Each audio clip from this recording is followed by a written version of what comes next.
Welcome back. I'm Sage. And I'm Rage. And Shadows Die Twice has a name, and that name is Sekiro. Might be pronouncing that wrong. But what all of us thought and what all of us hoped for are completely blown out the window, and something else is here in front of us with this gameplay, cinematic trailer type hybrid thing that they've shown us now at E3 2018. Yeah, so if you were expecting whether it was Bloodborne 2 or a new Tenchu game, it's none of those. It's its own IP, own story. I mean, it is Eastern focused like Tenchu would be, but it's not Tenchu. Which, I'm okay with it being a brand new IP. In fact, I'm even more excited that it is a brand new IP. Don't get me wrong. I wanted Bloodborne 2. I wanted it bad, with all of my heart and soul. But the minute you don't see a PlayStation logo on the original trailer, that kind of gives it away and says, well, it's probably not Bloodborne 2, unless they got a new developer to work with. Instead, we see Sekiro, and it has Activision on it. Before we get into the rest of the trailer, I just want to say that is the only thing about this trailer that makes me leery. Yeah, Activision, they have put out good games in the past. You know, they're not all bad, but with the trend of microtransaction, loot boxes, season passes, you know, all this stuff, you can't help but feel a little uneasy about Activision's name being tied with From Software. But as you said in our discussion previously, Sage, I feel like From Software has a little bit more pedigree to be able to say no, Bungie, and no, Activision, not Bungie. Bungie does work with Activision, Yeah. no Destiny. Yeah, Easy mistake. I'm thinking of Destiny 2 and all of its horridness. Yeah, but yeah, From Software does have a little more clout to them. You know, they have the results behind them with Dark Souls and Bloodborne, and, you know, you could go further back, Armored Core. I don't know if anyone remembers that. But From Software is a big enough name, I think they could kind of push back against Activision. Yep. And hopefully they're just their North American distributor. And that's what we get to. So let's actually dive into what we see here. Let's start with things that look very similar to a Soulsborne type game. First off is there's a clear, simple goal put in front of you. In Dark Souls 1, it's relight the flame. In Dark Souls 2, it's get to the king. In Dark Souls 3, it's the Lords of Cinders have refused to be sit on their thrones. Go hunt them down, get their souls here, and relight the flame again. Very simple. In Bloodborne, it's seek the pale blood in the hunt. Very simple goals. And so this game starts out with the simple goal that we see here is your young master. You hear that narration. They've taken your young master, and he's still alive, and they're going to use his bloodline for some purpose. Yeah, so it's basically looks like an act of revenge kind of story. You know, you are a samurai ronin in service to your master, and you're here to get him back. And in trying to defend them in the first place, we see that, you know, this game has a little bit more story to it. We're going to get into that later. But again, that revenge thing of losing an arm and then getting that back. But we'll get to that here in a little bit. The other thing that is very Soulsborne is the old mysterious mentor. In Bloodborne, we have Gehrman. In the Dark Souls universe, we always have a firekeeper or somebody else who's been around for a really long time to guide us. And they don't give us a lot of direction, but they do talk to us and give us stuff. And our old mentor here talks about you lost your arm and it gives way to something new. In time, you'll learn to appreciate it. So we see that role kind of being fulfilled too, like the Soulsborne universe. Yeah, from what it's implying, he's the one who gives you your mechanical bone arm. And it sounds like he's going to be your guide through the game, you know. He's going to set you up on, hey, these are key targets. This is where you want to go. These guys have information. And not just a guide, but this older mentor has some knowledge of this world and how it works that we as the player are going to experience. And another way that it's very Soulsborne-y is, you know, our mentor and our narrator in this trailer says, your death will not come easy. And we see the character player die, and then this red light falls all around him, and he gets back up for revival. And this is very Soulsborne too, in a way to explain how death is not permanent. Yeah, like Dark Souls has the bonfire system, and, you know, where you can lose humanity or become unkindled and all that, depending which one you're playing. Yep. And so this one looks like it's going to have a similar mechanic, but what I'm wondering with it is, is it going to be like a respawn, like a bonfire, or are you going to have like a one-time use get back up mechanic that comes at some cost?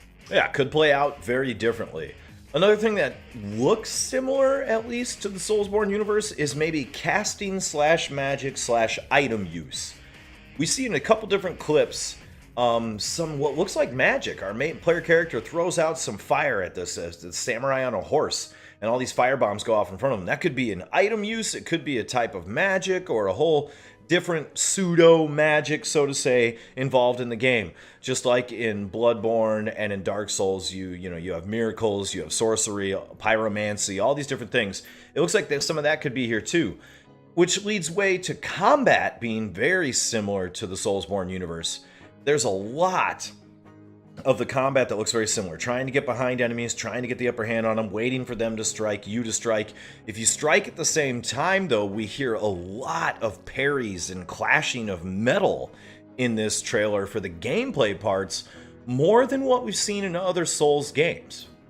Yeah, I think this one's going to be more swordplay focused. Rather than, block here, dodge that, get around them, you're going to actually have to maybe spar a bit more with certain enemies. Mm-hmm.